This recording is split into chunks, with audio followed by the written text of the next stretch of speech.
S, வீடு, schools, hotels, store room இங்கெல்லாம் partition wall கட்டணும்னாலும் இப்போ பில்டிங் போனஸோட first choice Renocon rapid wall panels. அண்மை செய்தியாக பார்த்து வருகிறோம்.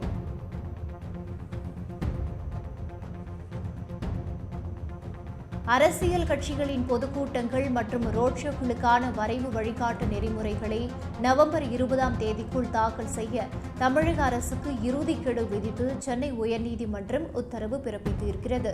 கரூர் சம்பவத்தை தொடர்ந்து அரசியல் கட்சி தலைவர்களின் ரோட் ஷோக்களுக்கு வழிகாட்டு விதிமுறைகள் வகுக்க கோரி சென்னை உயர்நீதிமன்றத்தில் ஏராளமான வழக்குகள் தாக்கல் செய்யப்பட்டிருந்தன. இந்த வழக்குகளை விசாரித்த உயர்நீதிமன்றம் வழிகாட்டு விதிமுறைகளை 10 நாட்களில் சமர்ப்பிக்க வேண்டும் என தமிழக அரசுக்கு கெடு விதித்து உத்தரவிட்டிருந்தது.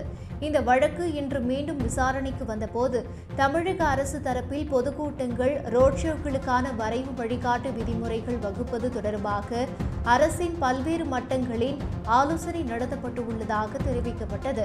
இதுகுறித்து நவம்பர் 6ஆம் தேதி அனைத்து கட்சி கூட்டம் கூட்டப்பட்டதாகவும் இந்த கூட்டத்தில் அங்கீகரிக்கப்பட்ட மற்றும் மக்கள் பிரதிநிதிகள் கொண்டுள்ள 20க்கும் மேற்பட்ட அரசியல் கட்சிகளின் பிரதிநிதிகள் கலந்து கொண்டு கருத்துக்களை வழங்கியுள்ளதாகவும் தெரிவிக்கப்பட்டது. மேலும் தாவிக்கு உள்ளிட்ட தேர்தல் ஆணையத்தில் பதிவு செய்யப்பட்டுள்ள 40க்கும் மேற்பட்ட கட்சிகளுக்கு வரைவு வழிகாட்டு விதிமுறைகள் அனுப்பி வைக்கப்பட்டு அவர்களின் கருத்துக்கள் கோரப்பட்டுள்ளதாகவும் தெரிவிக்கப்பட்டது.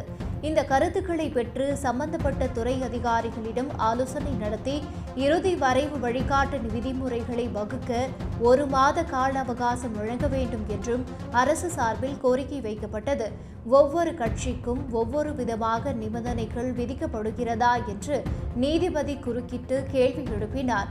மேலும் கடைசி நேரத்தில் அனுமதி வழங்கப்படுவதாக குற்றச்சாட்டு முன்வைக்கப்பட்டுள்ளதாகவும் தலைமை நீதிபதி சுட்டிக்காட்டினார். அரசியல் கட்சிகளின் பொதுக்கூட்டம், ரோட் ஷோக்களுக்கு அனுமதி வழங்கும் போது தேவையில்லாத நிபந்தனைகளை விதிக்கக்கூடாது. 15 நாட்களுக்கு முன் விண்ணப்பிக்கும் பட்சத்தில் 5 முதல் 7 நாட்களில் முடிவெடுத்து தெரிவிக்க வேண்டும் என்றும் அரசுக்கு தலைமை நீதிபதி அறிவுறுத்தினார். அனைத்து கட்சிகளின் கருத்துக்களும் அரசின் வசம் உள்ள நிலையில் பதிவு செய்யப்பட்ட கட்சிகளான தமிழக வெற்றி கழகம் மற்றும் தேசிய மக்கள் சக்தி கட்சியின் சார்பில் வரைவு வழிகாட்டு விதிமுறைகள் குறித்த யோசனைகளை உடனடியாக அரசுக்கு அனுப்ப வேண்டும் என்றும் நீதிபதிகள் உத்தரவிட்டனர். இந்த யோசனைகளை பரிசீலித்து நவம்பர் 20ஆம் தேதி வரைவு வழிகாட்டு விதிமுறைகளை நீதிமன்றத்தில் தாக்கல் செய்ய வேண்டும் என்று அரசுக்கு இறுதி கெடு விதித்து உத்தரவிட்டனர். இந்த விவகாரத்தில் மேலும் அரசுக்கு கூடுதல் கால அவகாசம் வழங்க முடியாது என தெரிவித்த தலைமை நீதிபதி அமர்வு இந்த வழக்கின் விசாரணையை நவம்பர் 21ஆம் தேதிக்கு தள்ளி வைத்துள்ளது.